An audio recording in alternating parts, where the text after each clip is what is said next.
ഈ ഒരു ചുരിദാർ 5 വർഷം പഴക്കമുള്ളതാന്ന് പറഞ്ഞാൽ നിങ്ങൾ വിശ്വസിക്കോ? എന്നാൽ ഇത് 5 വർഷം പഴക്കമുള്ളത് തന്നെയാണ് കേട്ടോ. നമ്മളെല്ലാ പെണ്ണുങ്ങളും മെലിഞ്ഞാലിടാൻ വേണ്ടിയിട്ട് ഒരു അലമാര നിറയെ ഡ്രസ്സ് മാറ്റി വെച്ചിട്ടുണ്ടാവില്ലേ, ഇത് മെലിയുമ്പോൾ ഇടാനാണെന്ന് പറഞ്ഞിട്ട്. അങ്ങനെ 5 വർഷം മുന്നത്തെ എൻ്റെ കാക്കൂൻ്റെ കല്യാണത്തിന് എടുത്തിട്ടുള്ള ഒരു ഡ്രസ്സാണ് കേട്ടോ ഇത്. അപ്പോൾ ഞാൻ ഇടയ്ക്കൊക്കെ ഇടാറുണ്ട്, പക്ഷെ എന്നാലും സ്ഥിരമായിട്ടൊന്നും യൂസ് ചെയ്യാറില്ല. പിന്നെ കുഞ്ഞാക്കാക്ക് ഇതിൻ്റെ ഡ്രസ്സിനെ കുറിച്ചിട്ട് വലിയ അറിവും കാര്യങ്ങളൊന്നും ഇല്ലാത്തതുകൊണ്ട് എന്നോട് ഇങ്ങനെ ചോദിക്കും ഞാൻ ഓരോ ഡ്രസ്സ് ഇടുമ്പോഴും ഇതിപ്പോൾ എടുത്തതാണോ എന്നുള്ളത്. പക്ഷെ ഞാൻ പറഞ്ഞല്ല, ഇത് കുറേ മുന്നെടുത്തതാണെന്ന്. പക്ഷെ മുപ്പര് വിശ്വസിച്ചിട്ടില്ല കേട്ടോ. ഈ ഒരു പാൻറ്റിൻ്റെ ഞെറിയും കാര്യങ്ങളൊക്കെ കണ്ടാൽ തന്നെ നിങ്ങൾക്ക് അറിയില്ല ഇത് കുറച്ച് പഴക്കം കൂടിയതാണെന്ന്. ഇതിൻ്റെ ചില ഡ്രസ്സൊക്കെ അങ്ങനെ കേട്ടോ, ഞാൻ ആർക്കും കൊടുക്കൂല, ഞാനിങ്ങനെ എടുത്ത് വെക്കും എപ്പോഴെങ്കിലും ഇടാന്ന് വിചാരിച്ചിട്ട്. കുറേ ഡ്രസ്സൊക്കെ കൊടുക്കാറുണ്ട് കേട്ടോ, പക്ഷേ എനിക്ക് ഫേവറേറ്റ് ആയ കുറച്ച് ഡ്രസ്സുകളുണ്ട്, അത് ഞാനിവിടെ മാറ്റി വെക്കാറാണ് കേട്ടോ. ചുരിദാറിൻ്റെ കാര്യം പറഞ്ഞതിൻ്റെ ഇടയിൽ എവിടേക്കാ പോകുന്നതെന്ന് പറഞ്ഞില്ലല്ലേ, ഞങ്ങൾ നേരെ തറവാട്ടിലോട്ട് പോവാണ് കേട്ടോ. നാത്തൂനും കുട്ടികളൊക്കെ വന്നിട്ടുണ്ടെന്ന് പറഞ്ഞല്ലോ, അപ്പോൾ അവരെയും കൂടെ ഒന്ന് കാണണം, അമ്മാൻ്റെ അടുത്തൊന്ന് പോകണം, അതിനും കൂടാണ് കേട്ടോ പോകുന്നത്. ഈ ഒരു ചുരിദാർ കുറേ ആയി ഞാൻ യൂസ് ചെയ്തിട്ട് കേട്ടോ. അപ്പോൾ അതുകൊണ്ട് തന്നെ ഇന്ന് ഞാൻ ഇതിട്ട് തറവാട്ട് ചെല്ലുമ്പോൾ അവരെന്തായാലും ചോദിക്കട്ടോ ഈ ഒരു ചുരിദാർ എവിടുന്ന എപ്പോഴെത്തതാന്നുള്ളത്. നാത്തൂന് പ്രത്യേകിച്ചും ചോദിക്കട്ടോ, അവൾക്ക് എൻ്റെയൊക്കെ ഒരു സ്വഭാവമാണ്, അതായത് ഈ ഡ്രസ്സ് സ്വർണ്ണം അതൊക്കെ അവൾ പെട്ടെന്ന് ശ്രദ്ധിക്കട്ടോ. ഞാനും ആ ഒരു കൂട്ടത്തിൽപ്പെട്ട ആൾ തന്നെയാണ് കേട്ടോ. അങ്ങനെ നമ്മളെ വിറ്റ വീടിൻ്റെ അവിടെ അങ്ങനെ എത്തുമ്പോൾ നമുക്ക് ഇങ്ങനെ ഒരു സങ്കടം സന്തോഷം ഒക്കെ ഇങ്ങനെ വരും. എന്നാലും പിന്നെ പുതിയ വീട് വെക്കാണല്ലോ, അപ്പോൾ അതിൻ്റെ ഒരു സന്തോഷം വേറെയും വരും. അവിടെ എത്തിയപ്പോൾ കണ്ടൊരു കാഴ്ചയാണ് കേട്ടോ അത്. ദയനീയ അവസ്ഥയാണ്. അതായത് നമ്മളെ ചക്കൻ്റെ കനം കൊണ്ട് പ്ലാവിന് താങ്ങാൻ പറ്റാത്തതും കൊണ്ട് വലിയൊരു കൊമ്പ് പൊട്ടിച്ചാടിയിട്ടുണ്ട് കേട്ടോ. അതിലാണെങ്കിൽ നിറയെ ചക്ക ഉണ്ടായിരുന്നു,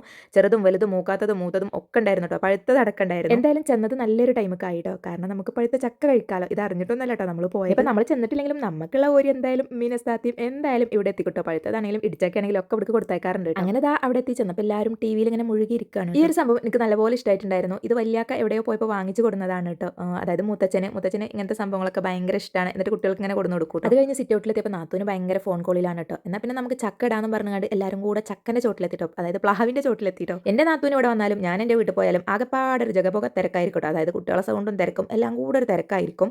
ഇനിയിപ്പോൾ ഇവള് പോയാലും ഞാൻ എൻ്റെ വീട്ടിൽ നിന്ന് ഇങ്ങോട്ട് പോന്നാലും ഭയങ്കര വീടൊക്കെ ഉറങ്ങിയ പോലെ ആവട്ടോ. അതെപ്പോഴും അങ്ങനെയാണ്. ഈ പെൺകുട്ടികളെന്ന് പറഞ്ഞാൽ അങ്ങനെയാണല്ലേ, നമ്മൾ വീട്ടിൽ പോയി ഇങ്ങോട്ട് വന്നു കഴിഞ്ഞാൽ ആ വീട് അങ്ങോട്ട് ഉറങ്ങി. പൊട്ടിച്ചാടിയ കൊമ്പിൽ പച്ചച്ചക്ക ഉണ്ട്, അതുപോലെ തന്നെ ഇടിച്ചക്ക ഉണ്ട്, പഴുത്തതില്ല കേട്ടോ. അപ്പോൾ പിന്നെ മുകളിൽ പഴുത്തതുണ്ട്. ഇനിയിപ്പോൾ അത് ആരിടുന്നതാണ് കേട്ടോ. അങ്ങനെ വാവ കയറി പഴുത്തൊരു ചക്ക ഇട്ടിട്ടുണ്ട്. എന്ന് പറഞ്ഞാൽ നാത്തൂൻ്റെ കുട്ടിയാണ് കേട്ടോ. ചക്ക ഇട്ടപ്പോഴേക്ക് കുഞ്ഞാക്ക വണ്ടി എടുത്തു പോകുക എന്ന് പറഞ്ഞിട്ട് ഭയങ്കര സ്വൈര്യം കെടുത്തില്ല കേട്ടോ. അപ്പോൾ ഞാൻ പറഞ്ഞു ഞാൻ ഈ ഒരു പഴുത്ത ചക്ക കഴിച്ചിട്ടേ വരുള്ളൂ എന്ന് പറഞ്ഞിട്ട് നിൽക്കുകയാണ്. അങ്ങനെ നമ്മൾ ആ ഒരു ചടങ്ങ് കിടക്കാൻ കേട്ടോ. അതായത് നല്ല സ്മെല്ലും നല്ല മധുരമുള്ള ഒരു ചക്കയാണ്. ഞാനിത് സ്റ്റാറ്റസ് വെച്ചിട്ടുണ്ടായിരുന്നു കേട്ടോ. അപ്പോൾ കുറേ ആളിനോട് ചോദിച്ചിട്ടുണ്ടായിരുന്നു ഇത് കഴിഞ്ഞ വർഷത്തെ ചക്കയല്ലേ, അതായത് ഈ വർഷത്തെ ചക്ക പഴുക്കാല ടൈം ആയിട്ടില്ല, പക്ഷേ ഇത് 6 മാസം കൂടുമ്പോൾ കായ്ക്കുന്ന ഒരു പ്ലാവാണ് കേട്ടോ. നല്ല ചക്ക കായ്ക്കും, പക്ഷേ അതുകൊണ്ടാണ് കൊമ്പ് ഇങ്ങനെ പൊട്ടിച്ചാടുന്നത്.